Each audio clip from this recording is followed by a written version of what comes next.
We're live. Live. Some of us might be undead. We're still out on that. Listen, choose your own terminology, whatever for you. So let's wait a couple minutes for let people come in and get situated. What graphic? People are texting me about this. Yeah, it might be the one that you had sent me. Yeah, just let it go. It's fine. Yeah. We're here now. We are here. All right. So where shall we begin? Kickstarter update. New Blood is at $32,461. And we have, I can't do the math, but we're 48% funded. We are in the home stretch. We're in like the last heat of the thing. Yes. Less than 2 weeks to try to actually get to 66 and some change. Yes. And we've been told by many people who've had Kickstarter campaigns that the lull in the middle is awful. And it is. It is. Concur. So bad because really, like, you know, is it going to happen? We don't know. Yeah. We made, the sad part is if that doesn't happen, then like all those cool things, like the t-shirts and the planchettes and like none of that will happen. Yeah. Now that is sad. And I still have hope because so many Kickstarter folks have been telling me, don't worry. It's within 2 days we made $26,000. So, I think it's in the beginning when people are like, yeah. And then at the end when people are like, oh shit, it's almost over. So we're really banking. I'm usually in that last bit. I am too, to be fair. Yes. So yeah, because I'm like, oh well, it's running until like whenever I can wait and like sort of see if they add other things that I want. So yeah, we'll see if that happens. But yeah, we're here to talk about the Good Neighbors. That's right. So we first of all, if anybody wants to pledge and help us out to bring these two shows to life, we have an episodic paranormal investigative show, and then a long form it is investigative, but it's more initiatory and in-depth. We have our guest today, Morgan Daimler, has been on both shows consulting. And honestly, like I don't know what we would have done without them because it's just navigating the good folk or fairies or fae. We're going to get into all that is, can be really complex.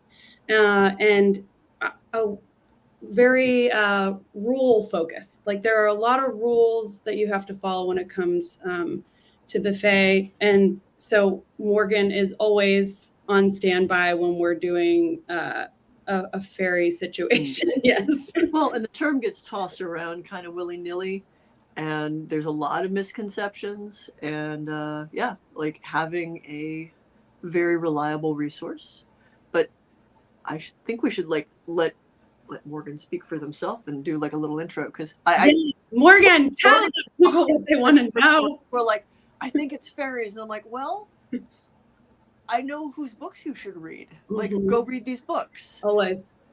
Yeah, I'm actually really glad to see more paranormal investigators considering that possibility, because for the longest time it was like it was either ghosts or it was demons, and that was the only thing people would ever acknowledge was there. Let me tell you the number of times where I was like, fairies, and they were like, cut. Yeah. They're like, how about just, could you reframe that as elemental or something that the audience is going to understand? And I'm like, I'm partly Irish, guys. Like, this is a thing. Like, I'm sure I'm not the only one. Those are fairies. Also, somebody pissed them off, like bad. Like I would have been the person in that audience going, fairies. Yeah, no, like sometimes if you have the background, it's so obvious where you're like, have you considered the fae? They're not just glitter shitters.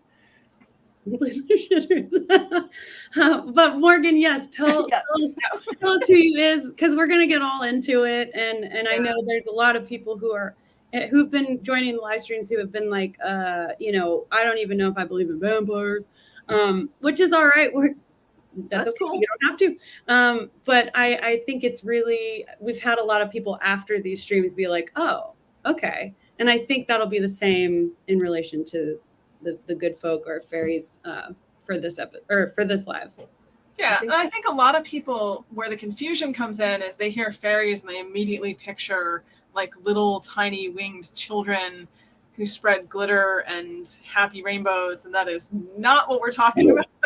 And glitter is like everybody's just like, oh, like flower fairies, like this, like that. No, the ones. No, I get it.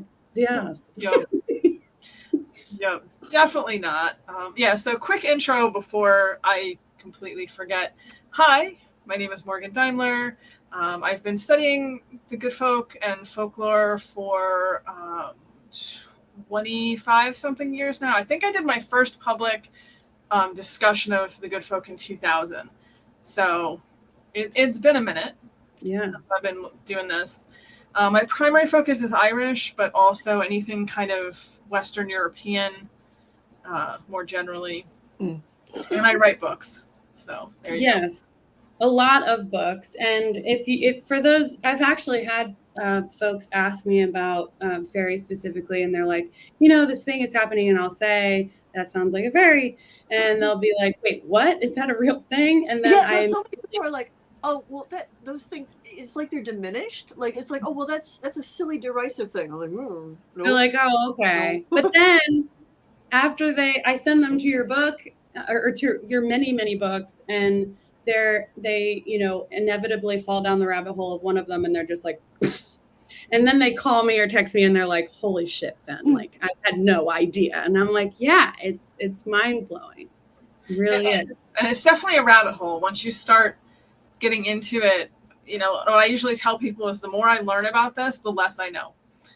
That's been my experience with all folklore. Like the further you dig, the more you're like, oh, I thought there were nice, neat labels and boundaries. This is trackless land. Holy moly. Yeah, I actually just yesterday taught a class about Irish sea folklore, and I had to start it by saying we're going to be using these terms for these types of beings, but just be aware in the folklore they get used kind of interchangeably, and they're all just called mermaids in English, which is not accurate, and it's a mess. Mm-hmm. So for sure. Yeah, and just for the viewers who don't know the good folk, do you want to just say like a few of the terms, because we'll probably like oscillate among them? Sure. So in English, they're usually called fairies. There's actually a lot of prohibitions in many cultures not to use that word. It's kind of said that they don't like it. So we have all of these euphemisms. And the idea with the euphemisms, too, is that these are not the little flower fairies. These are beings who can really cause a lot of potential harm or mayhem to a person. So you want to use the euphemism because it's sort of a way to remind them that they could potentially be nicer. And if you do get their attention, to not offend them. So we have the good neighbors, the shining ones, the fair folk, the gentry. I'm trying to think of all the English ones. The other crowd, like all things. The little folk and wee folk, yeah. Yeah, I try to avoid little folk and wee folk. Because I think it plays into that image of like these tiny little diminutive things that are just like, I don't know, cute little, like William Blake's vision where he was sure he saw a fairy funeral. And like he describes like these tiny little people with like grasshopper green skin carrying a little body on a rose petal. Was the buyer. It's very romantic. I was gonna say, yeah. Romanticized. Of course, he had to draw it. Yeah. I would also like to be carried out on rose petals. I'm just gonna put that out there. Same. Like when I go out, rose petals. That sounds good. Yeah. I will say that in all of the locations that I've ever experienced the good folk activity, I have not felt that it was cute and tiny and like frou-frou at all. It was like, I'd be scared a little bit and got to be very, very careful with what comes out of my mouth and everybody else's mouth on the crew. Yeah, I found for myself, I've had a variety of personal experiences, but I find when people sort of come to talk to me, occasionally it'll be a good, like they just had a nice, pleasant experience. But a lot of times it involves like running in a panic through the woods or, definitely feeling very like their life was in danger. Yeah. So that is a possibility.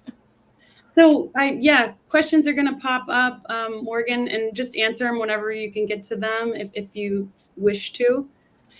Sure. So Kathleen is asking, what do they look like? This is where it gets really fun. And I will say that the first rule with fairies is that there's an exception to every rule. 100%. Generally, most of them in the stories look fairly human. The idea of them having wings or pointed ears is actually a very modern sort of pop culture idea, and I will not bore everyone by getting into the old backstory with that. But usually when people have encounters, they look fairly human in appearance, just clearly not human. But we do have a huge range. They're often shapeshifters. Many of them can have animal forms. People now do see the little tiny winged fairies because it's so like in the culture. So it's a lot of options for how they can look when people experiencing them. The main thing that seems to tie it together is usually when you encounter the human looking person or the dog or the horse or cat or whatever it is, there's just something about it. There's a sense that comes with it that this is not from this world. It's not natural to this world. A lot of people describe like a stillness that'll happen, like everything gets very quiet. And you can kind of feel in the air that something's not usual. Mm-hmm. And these are not merely apparitions, but in many cases, like there is a physical dog that is not it is a not dog that you encounter, or a stag that is definitely not stag, and something about the very space that you're in suddenly seems liminal. Mm-hmm. Almost feels like you stepped into their world. Yeah, like something, you're suddenly like on the borderlines. But yeah, that's an excellent point. They will be completely physical a lot of times. Tangible. You can touch them. They can interact with the world around them. We were chatting with Matt Oren the other night on another live, and we came to the topic of the difference between the feeling of extraterrestrials versus the Fae, which again, we don't know if there's crossover there or not, but there was this sort of, I think what he said was that the ET feels kind of like it's pulling out, and the Fae feel like they're pulling in because they're more connected to this plane as well. A lot of people have suggested that the good folk might be interdimensional or extra-dimensional as opposed to like extraterrestrial. Mm-hmm. So yeah, kind of in line with what you were just saying. Yeah, the book to look into for that is Jacques Vallée's Passport to Magonia. It's kind of like the default, like he's the first person that I'm aware of who was like, hey, these fairy stories and abductions and like descriptions and there's some crossover here. Let's explore that. Yep. Joshua Cutchin has a couple of good books as well. Slightly more recent research, but same topic. So we have Ashley says, is there a spelling preference, fairy or fairies, F-A-E to F-A-E? I'm gonna start a lot of fights with this one. Oh no. So actually there isn't. And I know that a lot of people today, there's this sort of idea that one is like the Victorian spelling for the little twee fairies, and the other one is like the real genuine spelling. Spelling was non-standardized for the majority of, up until very recently, majority of English language time. And when we look at the old examples going back, I think it's 500 years, fairy, F-A-I-R-Y, is the most common that's used across the sources. But honestly, any combination you can imagine that could possibly sound like fairy, and some of them are really funny to look at, for me at least, like F-F-E-Y-R-E-Y is one. Like, they got very creative. And then it got standardized, and still the F-A-I-R-Y is the more common in like academia, and a lot of the folklore, when it's written down, will use that spelling. But it's however you want to spell it. I will legitimate. 100% say that I started defaulting to Fairies because of a book that my aunt loaned me when I was a kid that left quite an impression, which was the Froud and Alan Lee fairies I love book. that book. I spent like just hours like poring over it, tracing, like I was invested in that book. That But book is awesome. henceforth, that's how I spell fairy, and it's completely because of that book. I think I tend to stick with the Fairy myself because I'm dyslexic, and the A and the E next to each other, I have a really hard time remembering which one is supposed to go where. And if I look at it, it either way looks good to me. So the I is a little easier to remember. I remember around about the 90s, like a little dialogue of like you spell it Faer. It was like the magic with a C and the versus magic with a CK, where it's like we're spelling it this way to make it distinct from. Yeah, you're flashing me back to the 1990s now. Yeah, absolutely. Yes. So Candace says, how do you get to interact with the good folk in a preferably positive way? So that's a loaded question. Yeah, it's a little tricky. Pun intended, I guess. So when we think about the good folk, when we talk about them, one of the things we have to kind of remember, because there's been a lot of influence on the modern views, particularly from Theosophy and the New Age, which kind of approach fairies as if they're a different kind of spirit than what they actually are. So Theosophy is more like they're less evolved spirits, and they're not really differentiated, and they don't have a form, and they're not physical, and all this other stuff. And the New Age view tended to make them more like guides, helpful, like they want to guide humanity to a better place. Mm-hmm. And what we find in people's actual experiences, a lot of them, and also, of course, across the folklore, is that they're a lot like humans. In many ways, they're not. But when it comes to interacting with them, like some of them might like you, some of them might not, for their own reasons. You really can't influence it. I just don't like the cut of your jib, and that's that. Yeah, and you know, it's kind of like when you meet other people, like be respectful, be polite. If they are not interested in talking to you, then just don't. Like don't push, because I see a lot of people make that mistake with the good folk. They think if they just kind of keep pushing it, that those beings have to. Well, it's not like paranormal TV models anything better than if you keep screaming at it, eventually it will capitulate just out of sheer exhaustion. You definitely don't do that with fairies. No, I don't. Honestly, I don't recommend doing that with any spirit or person or any sentient being, frankly. Yeah. That's the way to win friends and influence beings. Like sense, politeness, these things go very far. Yeah. Are they not types of elementals? I'm gonna because I've got like a full-on rant about like where those got crisscrossed. I will let you for once be the ranteur. So the idea that they're elementals comes directly from Theosophy. I am not a fan of Theosophy. No offense to any Theosophists out there watching this now. I have some issues with how they approach certain things. And the way that sort of gets taken, particularly in more modern, like witchcraft and neopaganism, really reduces them down and limits them to one particular element, and kind of puts them in this place where they're not only connected to that, but like part of their function is to keep that element going, sort of.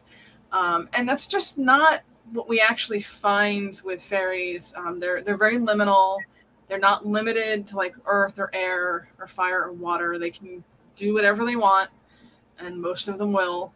And they also are not really the sort of thing that we can command, which a lot of people sort of approach elementals that way. So in my opinion, they're very separate sort of concepts. But I know that the term elemental does get used now. Yeah, no, the term elemental crept into the lingo of the paranormal community. might have been through the Warrens. I honestly haven't gone through like an exhaustive like linguistic thing. I've just had to been like, okay, so when you say elemental, I'm thinking about sylphs and gnomes and things from ritual magic, and those are quite very different things. And also I understand that you're talking about nature spirits, and that may include fairies, but it may include sort of like land white things that aren't exactly fairies, or like a sentient tree that isn't a fairy but is definitely a thing that you could have a conversation with under certain circumstances. Yeah, that's another thing that I personally can get very ranty about, the idea of fairies as nature spirits. Because I would argue that like nature spirits could be considered sort of in the grouping of fairy. Yeah. But fairies at all, definitely not all nature spirits. There's a lot more going on with that. I would say your average person, especially your paranormal investigator, is most likely to encounter something of a fairy type in a more natural or wild environment, less likely to find it in urbanized, not always, but less likely in an urbanized or like a residential space. And because of that, they associate them with those natural spaces. And I would actually like to shift the language, because I think of fae more than anything else as wild, as things that don't fit easily in boundaries and are kind of on their very nature unbounded. Yeah. Well, there's a bunch of things that I want to say, but I know that there are some things that we wanted to cover in this live, and I want to make sure that we keep the ball rolling. So okay. One thing is the biggest thing that everybody who's probably watching this wants to hear about, and what I know both of you want to chat about, is the crossover between vampires and fairies. Because with both of these shows, we're not just, and we've said this time again, we're not just investigating, ghosts. We're investigating whatever is there, whatever we can. I mean, I don't know what it is. Nobody does. But we're, what the best that we can do with what's in that space. And when we do these lives, we have people who are like, I never even knew vampires were a thing that we could investigate and learn more about. And then I'm sure going to have people who are like, wait, what the fuck? Fairies? So we have, a vampire and somebody who is a expert on No, I think that there's no argument there. Like, yeah, and also before I go further, like, how do you identify? Do you identify as part of the Fae, or as like, Morgan? I mean, there's a vampire here, so yeah. I mean, so and I've definitely met folks in the other kin where it's like, yeah. So you get it. My experience in the 90s was I face planted into the other kin community with the like, I'm an elf, I'm a fairy, I'm a dragon. And I'm like, I think I'm a vampire. And they're like, silly, those don't exist. So, and see, that's funny, because there's a lot of vampires in the other kin community now, especially younger ones. Which is, I guess, my way of saying I've been part of the other kin community for like 20 years. I did a lot of aggressive bridge building between those, because I was like, guys, we're talking about very similar things. All of these labels and identities are convenient placeholders for things that are inherently unclassifiable. Like, excellent. Well, your work has borne fruit, because it definitely is something I'm seeing now with particularly the like under 22, 23-year-olds coming in to the community are much more, willing to embrace the diversity. Yeah. It's weird running into people who are younger than the books you've written. It is. And realizing like they came into a world where that book was never not there. but also gratifying to see like, oh no, I have changed things, like hopefully for the better. This is cool. And I was just gonna say, change things in a positive way. Yeah, for sure. Ooh. Oh yeah, Celia versus Unseelie Courts. Why don't we talk that one first? Because I love see, as someone who is friends with Laurel K. Hamilton, I love just sort of like see I love the shade, I'll be honest. Let's just go. Because I know for me, like Seelie on Seelie is just holy versus unholy. Like it's not the court system, the winter court, the summer court. Like it's not. Yeah. So I've actually done university presentations on the influence of urban fantasy on the idea of the Seelie and Unseelie court in pop culture. So I will not get off on that, or that's all we're going to talk about for the next 25 to 35 minutes. What I will say is that the idea of the Seelie and Unseelie court comes from Scotland, particularly the border areas. The words are Scots. Seelie means like blessed, lucky, fortunate. Unseelie means like ungodly, unlucky, but not in the sense that that's so much what they are. It was a term that was used for the good folk that were the most likely to have humans on the menu. So if you were talking about them and you were talking about the ones that were more likely to be at least willing to consider helping you or would give you a warning before, horribly maiming you, that would be the Seelie court. And the ones that like the Kelpie and the water horses and the Fuith and all that, they were the ones that they are not fans of humans and will sort of immediately go to the appetizer option. Let's just lead you off this cliff. It's funny to hear the bones crunch. Yeah, those ones. Everyone has their own version of entertainment. The Unseelie court, that would be their version, for sure. Getting green teeth and Diardu and yeah. Yep, exactly. Those sorts of things. And I do think that we need to be careful in the modern view of not softening the Unseelie too much. Because and mind you, I am 100% like team Unseelie. Unseelie are awesome. I love them. But they've tended to turn into like, I'm just going to see how many people I can offend at once, I guess. Sort of like the stereotypical like emo boyfriend that just needs a hug and love. And you can change him if you try. I'm pretty sure Laurel's not watching. And mind you, like I read a ton of urban fantasy, and I love seeing the way that the tropes are being done and flipped and all of that. So it's not meant as a criticism towards that. This is more the people who actually are engaging with the beliefs as if because it's a part of folklore too. Like telling stories is what builds folklore changes with the folk.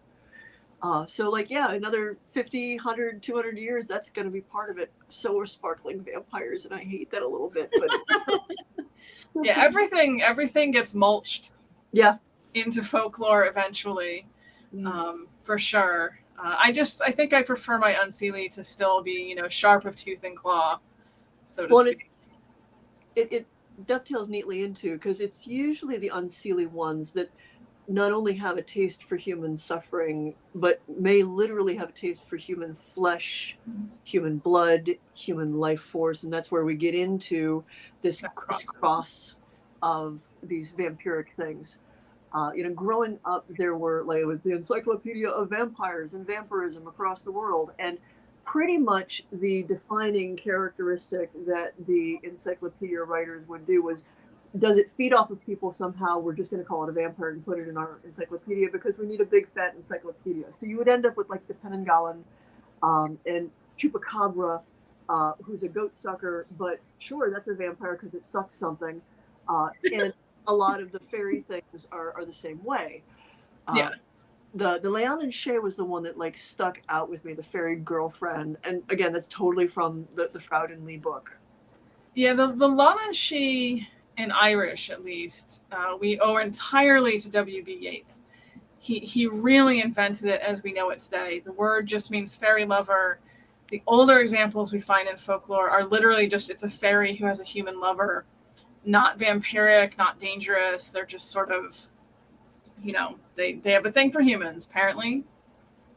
I try not to judge. One wonders how much he was sublimating his thing from Maud Gonne in that. But anyway, that's I'm sure that was a major factor. And he also was very into the whole, because obviously this was in the Victorian era, the Victorian idea of the poet's dark muse. Yeah. And which directly Maud Gonne, really. So, for sure. And the Welsh version, or not the Welsh, pardon me, the Isle of Man, the Manx version, is the one that is more connected in folklore to actually draining people's life force, but not literally blood. It seems more like they connect to a person and the person just kind of, fades away, pines away. Well, that's the folklore in, vampire folklore. If you start to really dig into the roots, there are some that are attributed with drinking blood, but it's usually that comes about once a bunch of rustic folks started digging up their own corpses from their communities, assuming that this was the cause of what was going on, and they didn't understand how bodies decayed, so they'd find them swimming in blood in the coffin, and their assumption was, if this is the vampire sucking the life out of the fields and out of the livestock and out of the people, they obviously are sucking blood because now they're swimming in it. Mm-hmm. And the priest tells us that the blood is the life. So like it's a logic chain, but in practice, vampirizing entities, which you can find all over folklore, are basically, there's the idea that, first of all, the spirits of the dead hunger for that which they no longer have most, which is the things that the living had. Life being part of it, but also just foodstuffs. It's why you give food offerings to the dead. And then additionally, there is like this folkloric idea that spirits hunger as well. But if you're a spirit, what do you eat? Not a hamburger. You eat life force. You eat the power of the fields to produce the grain. You eat the power of the milk cows to produce milk. And you see that in Eastern European folklore, where the vampires aren't just visiting like their lovers and sucking their blood at night. They're sexually exhausting them. They are basically doing things that you would ordinarily attribute to the evil eye. What many people would probably identify as curses, and it's also where you get a crisscross between witches and that sort of stuff, because it's hard to distinguish between one or the other. And like, how do you figure out, is it a vampire that is afflicting you, a demon, a witch, some land spirit you manage to piss off? Yeah, because like I always liked the linguistic search they did with bog and boggle, and like the idea that like God, like there's some deity sort of stuff going on there with linguistics. Yeah, and what that all makes me think of is in the fairy faith, in fairy belief, in Western Europe, there's this idea that the fairies will take offerings. They'll also take things that aren't actually offered to them if they can find that loophole that gives them access. And what they do is they take different authors refer to it as different things, the quintessence, the sort of soul, the energy out of the item, which is why they go for things like dairy, fresh crops, living animals. And we tend to focus a lot on the non-living things that they like, particularly the dairy, which is a big thing for them. Fresh bread, which I think has a yeast connection to it. Oh yeah, no, there's a whole thing, like Welsh fairies really love bread. Yeah. But we don't look as often at the ones that are taking the life force from animals, including humans. Yeah. And there's definitely a lot of them. If we're taking the blood aspect out of it, because there would only be a couple fairies then that would sort of qualify, and we're just looking at things in that definition of vampiric that take the life essence, much broader category, a lot more crossover. Interesting. Yeah, no, it's been my experience that if we take that definition of vampirism for anything, like all spirits are to some extent vampiric. Like they feed, like they kind of need to sustain themselves, and it's just a question of what they tend to prefer. Yeah. Morgan, when I chatted with you on the podcast, I feel like I remember you talking about how there was sort of an age-old pact between witches and fairies. Is there anything comparable to that with like I know we're talking about how it could be a vampiric, but vampires of a certain type and fairies? Not that I'm aware of.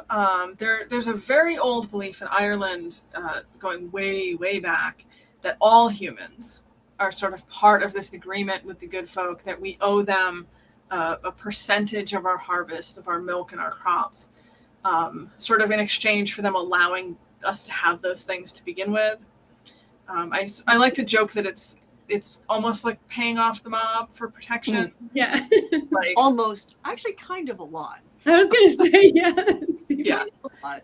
kind of very similar. Or paying your landlord, which sort of implies, again, they're not necessarily nature spirits, but there is like the people under the hill, the people who came before us, which I know was such a big thing that there's at least one writer out there on my bookshelves who was sure that his solution to the fairy faith was that these were the old Milesians, and like it's just the spirits of the dead and they're misunderstanding things. And yeah, the thing with fairies and fairy origin theories is they kind of cycle a bit. So there has been a big thing probably for the last 5 or 6 years now to just directly equate all the fairies to human dead. They're all just human dead. They're all ancestor spirits, which is just radically oversimplifying what we actually find. Like that is true, but that's also much like the nature spirits are fairies, but not all fairies are nature spirits. It's a lot more complicated. Before that, and this is also something you'll still see in books, there was a very trendy theory that fairies were actually the spirits or the people who had been there before, that were shorter and darker haired, that fled into the hills. It's been pretty thoroughly disproven, but you'll still run across it in books. So my personal theory is we don't know, and unless they decide to tell us, and they probably have no reason to. So yeah, Suze knows what they're speaking of. They're not just like some, like, I dress up in Indian drag. So yeah, in Native American communities, I know that cattle and sheep deaths commonly blamed on aliens are often credited to the Fae or spirits. Yep. Mm. Well, that's an interesting thing also, because finding like cognate beliefs, because when you say fairies these days, because of a lot of the pop culture portrayals, immediately people go to Ireland. And that's certainly the place where you get a lot of rich oral history that survives, and some written history that survives. Just the British Isles. I hate calling them the British Isles. Ireland and the UK is what I usually say. Yeah. Celtic Isles is a term that's gaining some traction. That's good. That feels good. As someone whose other half of my heritage is French, and we have les lutins and the farfadets, and like there's a lot of cognate stuff with that. That in Paranormal State, one of the ones where I was like, I need a linguist to show me where this happened, is there is a class of fairy, for lack of a better term, like it's pretty obvious when you study them, that are unique to Cape Cod, Massachusetts, like very specific area of the bogs of Cape Cod, the Puckwudgies. Yep. And like I was like, Puckwudgies. Now they're tied to I think the Wampanoag tribe. So like there's a native indigenous thing, but I'm like, Puck though, like they're tied to bogs, they're mischievous, like they're describing all of these things. And I was like, so at what was this a crossover? Was this not a crossover? Like, how are they also called pucks though? Yeah, it's interesting if you look globally, and obviously when things get translated into English, the word fairy tends to get used. I try to avoid that, and I'll say like fairy-like, in that they're similar to how we understand traditional fairies. But I'd say we all use vampiric, not vampire. But pretty much every human culture has some concept of some sort of otherworldly being that lives around humans, is connected to humans, will interact with humans, can interbreed with humans in a lot of cases, like certain types of energy, I guess you would say, certain things that they'll accept as offerings or take. And it's just such a fascinating pattern, because it really is universal to humans that we have these spirits.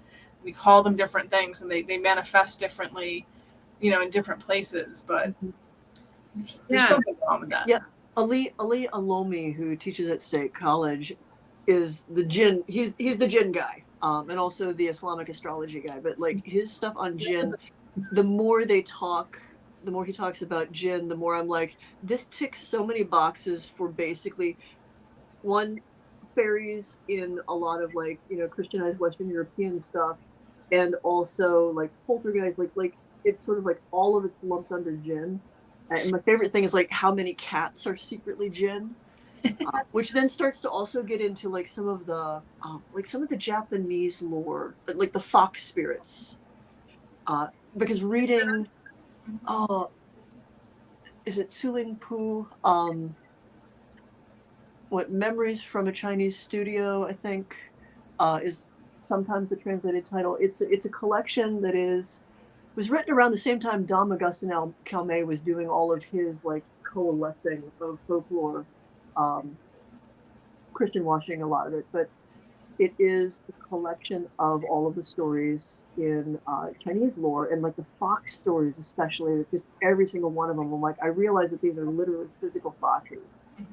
And also these sound so much like everything I've read about fairies from a completely different region of the world. Yeah, there's a lot of similarities. Like the Korean Yojang or Dokebi, which that gets translated again like fairy and goblin, and it's not really accurate, but very similar sorts of spirits in the way they connect with humans and interact with them and can influence them. So yeah, it's fascinating how much is kind of out there. Okay, let's take this question and then go to the other question too, because that was a really great question before it as well. So can you count dragons as fairies if you're going to include vampires? This is such a debated point. So I will say that some people do. I personally tend to put dragon stories in a bit of a different category because traditional dragons just are a little different in how they interact with humans and how they exist. They were always thought to be natural creatures. They weren't seen as like supernatural, otherworldly. They can't, like, one of the key things with fairies is that they come from a different world, the other world, Ansil Ella, the world of fairyland, whatever you want to call it. And they can move back and forth between that. They can move back and forth between being physical and non-physical. And dragons are sort of a different kind of thing. It's also worth noting that European dragons are extremely different from Asian dragons, almost completely different concepts, which I'm saying because the Asian ones do have connections with celestial realms. Well, there's some interesting bits about that too, because dragons almost fall a little closer to cryptid in paranormal parlance. So in Europe, for sure, yeah. Yeah. Well, and also some of the Asian ones. The one I'm thinking about is the stories of the Mekong dragon, which if you look at the way that they're being drawn, like they've got these whiskers, they go in the rivers and everything. And if you become aware of the fact that certain catfish under the right circumstances can become the size of a Volkswagen bug, of course, that's terrifying. You're going to tell stories about a dragon in that river. Because what? Yeah. No, that's a great point. Well, what was that last question about some of the like things that there it is. Ashley, are there myths about what can harm a fairy like vampires, which we've been talking about? Garlic, cold iron. Yeah, cold iron. Yeah, that's why I said it. Yeah, cold iron or cold steel is, I guess, the newer term, but cold iron is any iron weapon, particularly bladed weapons. Historically, now, I mean, steel guns would fall into that, because cold iron is kind of an older term. But yeah, so iron is a big one. Also a great way to start a very spirited debate with people who are interested in fairies. Ask them why iron affects them this way, and you'll have an hour of entertainment. Salt is another one you often find. Certain herbs, St. John's wort, for example, rowan and red thread, which is probably one of the most common ones. not saying that I need this on a regular basis when I do these interviews with my computer, but I actually keep some by my computer for what is the rhyme? Rowan and red thread sends the pixies to their stead. Yep. So you actually have a good amount of options. I find the iron particularly interesting because that also is supposed to ward against ghosts and demons and some other kinds of spirits, witches, maleficent witches as well. So iron is kind of widely thought to be a holy metal and protective. It does not work against all of the good folk, to be clear.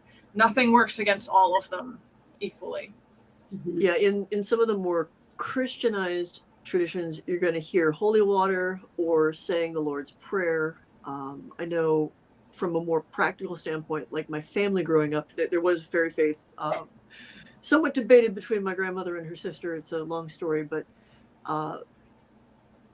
bells or banging pots, like certain noise making things was one thing. And also, if you feel that you are under a fairy spell or being fairy led, which is a regular sort of thing of like you're on a path and suddenly everything looks wrong and you're going to lose your way, turn your clothes inside out, at least one article of clothing inside out. We did that. Something about the reversal suggested that. Yeah. Yep. Socks inside out, jacket inside out, shirt if you're desperate inside out, for sure. For people who are under fairy enchantments, not of the pixie-led variety, burning mugwort is also a very old Anglo-Saxon. You can find it in the Anglo-Saxon leech books, like 9th century. The idea that if you burn mugwort, it'll break any fairy enchantments that are around, particularly a person.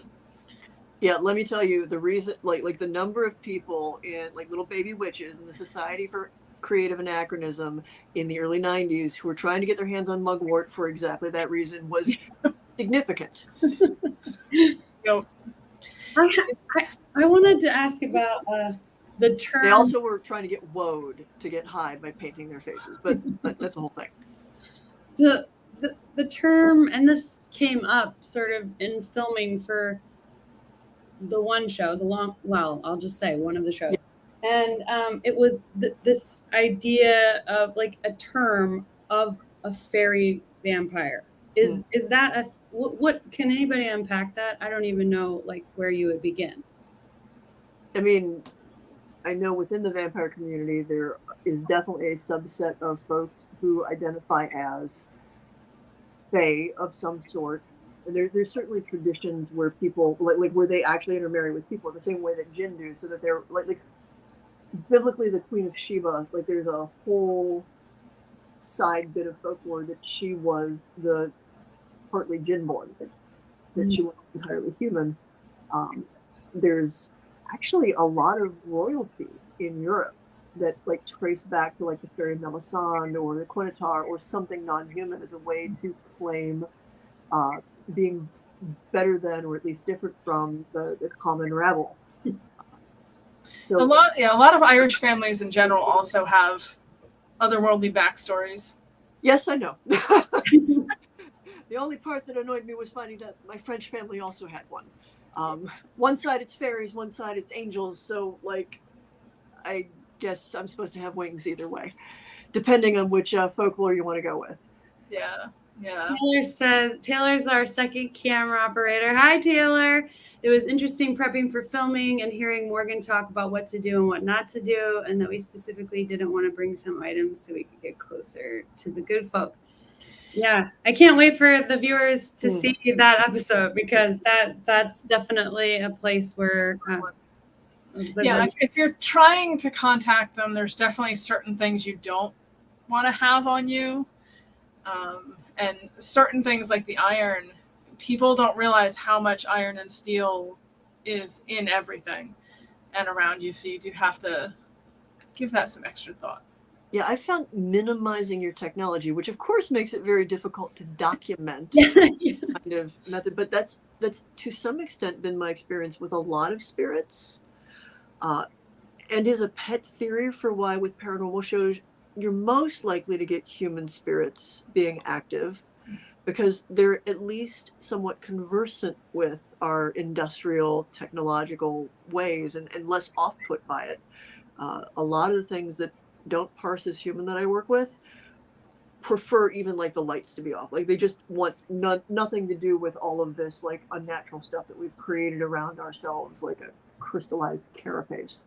It's a very evocative image. If you walk, hi Carla, if you walk into an area that is known to have fairies and you enter in a respectful manner, would the fae still mess with you? It depends on what is there. Which is really depends on their mood. Yeah. Why I compared them to like humans earlier, although you do not want to go into it thinking that they are human and they're going to have human reactions and expectations. But in a broad sense, the variety of responses you're going to get, it's the same thing. Someone else had asked a question. I saw it briefly. I don't remember who asked it about, do fairies have a preference for a particular season? And the answer is yes and no. Because some of them are associated, like June is associated with the Amadan and Bruna, which is the Fool of the Fairy Hill, which will make you insane if it touches you. So not one you want to run into, but it's particularly associated with June. The Puka in Ireland is particularly associated with like the period between September and Samhain and the end of October. So there are certain ones that do have preferences for times. The rest of them, the majority of them, no, they're going to be around when they feel like being around. And the same thing where if you go into their space, if you go to a place that belongs to them, it's entirely going to depend on what you run into there, on whether it's going to be friendly because you're being respectful or whether it's going to want you to leave and not care about how you're interacting with it. Always be respectful, though. Yeah, that's a good default pretty much everywhere. Like, go with a little bit of respect, and at the very least, things are less likely to just try to bite your head off. Yeah. Yes. Yeah, one of the things that really stuck with me after our interview on my podcast was the stories from the documentation, like all over the world of fairy experiences. And there was one, and I was hoping you could retell it if you don't mind, about and I don't even know if you'll remember. I can't really remember, but it was he was like a construction worker, and he was just like going to have lunch on his own. Do you remember this? He's a lumberjack. Yes. A logger. They're close. Yeah, I was in the vicinity. Yeah. This is a story from Newfoundland in Canada, and it happened in the 1980s. And he was out with a logging crew, and they were working, and they took a break for lunch. And he decided he wanted to go a little bit away from the rest of the guys, get a little bit of quiet, I imagine, eat his lunch by himself. And he walks off. Lunchtime's over. They're all going to get back to work. The guy's not there. So, the whole crew kind of goes out and starts looking for him because they're pretty hardy woods. It's not like maybe what we might think of as forest if you've never been to like an old growth forest before. And they can't find him. And this went on like it was a 3-day search trying to find this guy. No trace of him. So I believe, if I'm remembering this correctly, they eventually just decided to start going back to work because they had searched and he wasn't there, and missing person and all this other stuff. And they went back to work, and then all of a sudden the guy's just walking out of the forest. So, all the guys on his crew are kind of, happy to see him and also angry that he's been missing. Like, where have you been? What's been going on? And he's baffled. He thinks they're all like playing a joke on him. Because he's like, I just took my half-hour lunch. I ran into some people in the woods who invited me to join them. So I sat down and was talking with them while I was eating, and then I came right back here. And it took them quite a while to convince him that it had actually been days that he'd been gone. Because to him, it was half an hour.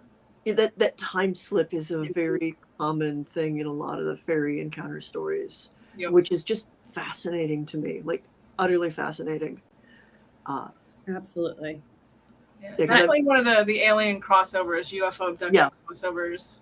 Yeah. Well, certainly, and then for me, it certainly hits the like this moves into a space adjacent to but separate from our space, follows different rules. Yep.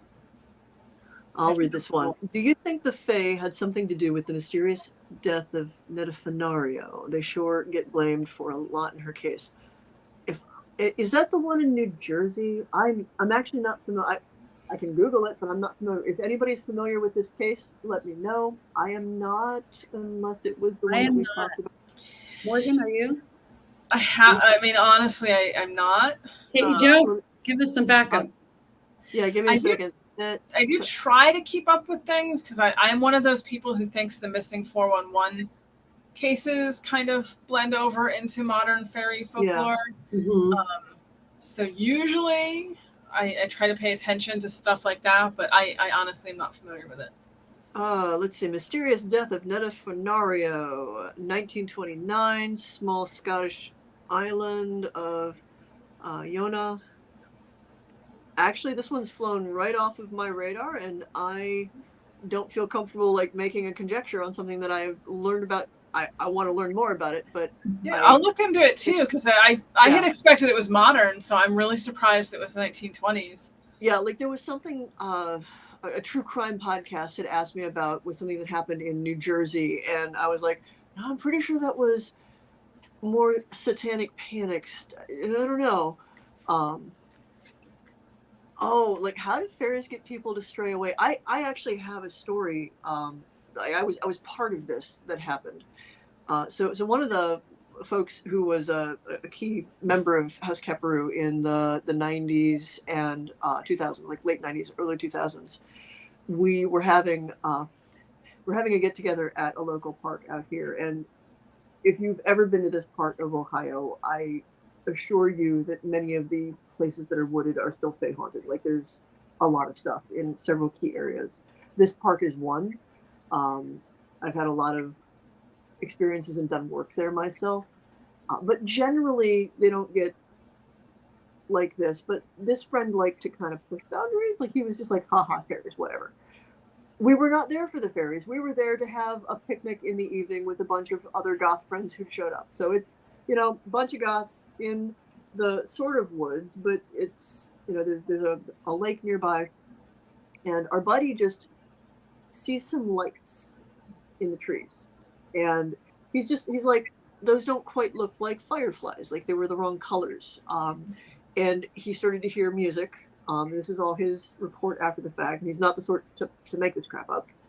And he just stepped a little away from us, and we had seen exactly where he was, and there was maybe 20 feet between like where he was standing and then where the lake started, and there was a little stand of trees between that, but like there wasn't anywhere he could have just poofed to.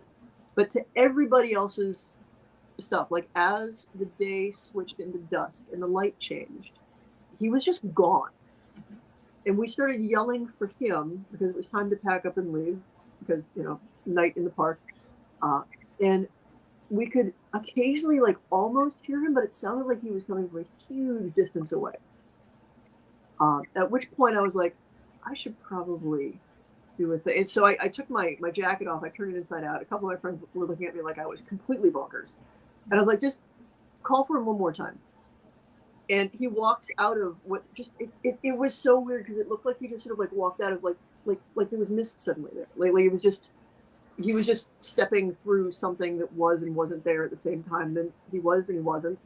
And he's like, were you calling for me? I was just over here for a couple of minutes. It's like, no, we've been looking for you for a couple of hours. And he's like, yeah, it's full dark. What is going? He described it as like he saw the lights, and then he saw this. He stepped past the trees, and he saw this field.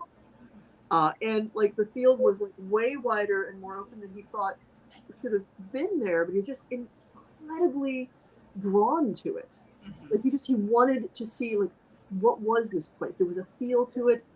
And he's like, you know, there was a point where I was like, if I take another step, like this profound knowing, a gnosis of, if I take one more step, I don't think I will come back. I don't think I will be able to find my way back. So he hesitated. And that final time of hollering for him, he turned around. But he said it was incredibly hard to like step away from it. It was like almost like that sort of like rubber banding of space and reality. It was very weird. Big biker looking dude is not the person I expected to get fairy led, but that's what happened. Yeah, they like who they like. Yeah, they like who they like, and I am certain they were having fun with him. I don't think that they were going to do anything like drown him, although that could have been on the menu given where they were making him walk. Yeah, well, and there's also a lot of background for fairies just stealing people. Yeah. They just decide they like a person, and then that human goes and stays with them forever. So it's probably a good thing that you got him back. Cranky old Gen X, maybe he would have had more fun over there. The world has gotten a little weird for us. Yeah. You never know. I wanted to just let the viewers know, like, thank you so much for getting us over 50%. We're at now 52% funded just within this hour, so that's incredible. And if you have any last minute questions for Morgan or for Michelle, this is the end. We're winding down. Go find Morgan's books. They're great. Yeah, definitely. They are incredible. And if you are a commuter, I do highly recommend listening to them in the car, but you're going to want to take a butt ton of notes. If you're like me, I had to like stop the car so many times and like whip out a little, but they're really wonderful books. And you also write fiction as well. Mm-hmm. Oh yeah. Please plug that, please. True. I have a urban fantasy series, speaking of urban fantasy, called Between the Worlds, and I just had a high fantasy novel come out called Into Shadow, which I highly encourage everyone to read because I think it's awesome, but I wrote it, so I would. But I used a lot of folklore in writing it, so I think it's a little different than the usual run of high fantasy, and people seem to like it, so. I'm going to end us only with, in reading Lady Wilde's book on Irish folklore, there's a point where she just very casually is like, well, and everybody knows the Tuatha De Danann are the fallen angels from Enoch, and then she just merrily goes on her own way. And I was just like... Wait, you're going to drop that bomb right now? Context? Yeah. Oh, wait. Context is for the week. What the heck? But, yeah, so that was the whole thing where I was like...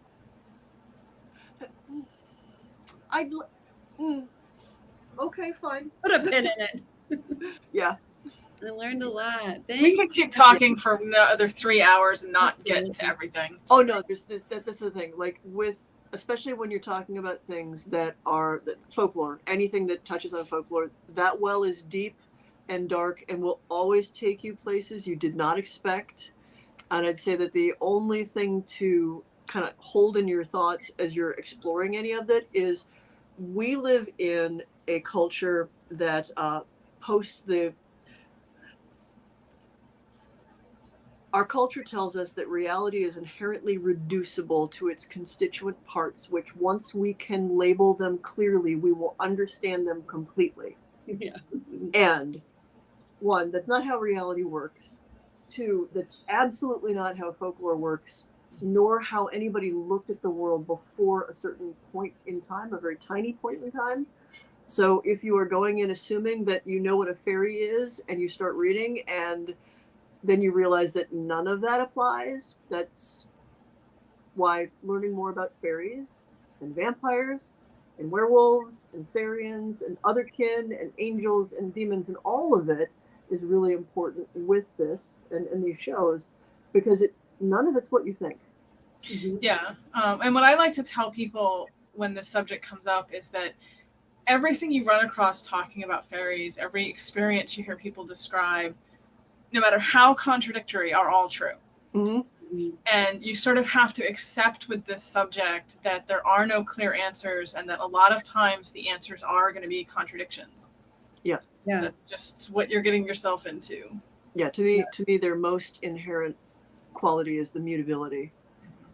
Yeah. That liminality for sure. Yeah.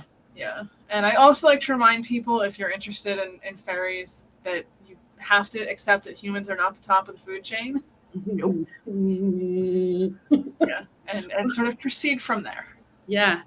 That's great advice. And if y'all want to see Morgan in action, on these shows, then consider pledging if you haven't already. Tell your friends, tell your mother's friends, dog, I don't know, tell everyone so that we can make these shows reality, because the producers of this show, because we're doing it ourselves, they are not going to say cut it when something weird like a demon or we're not even a demon, forget the demon, we don't talk about pukas. No, we don't. yeah.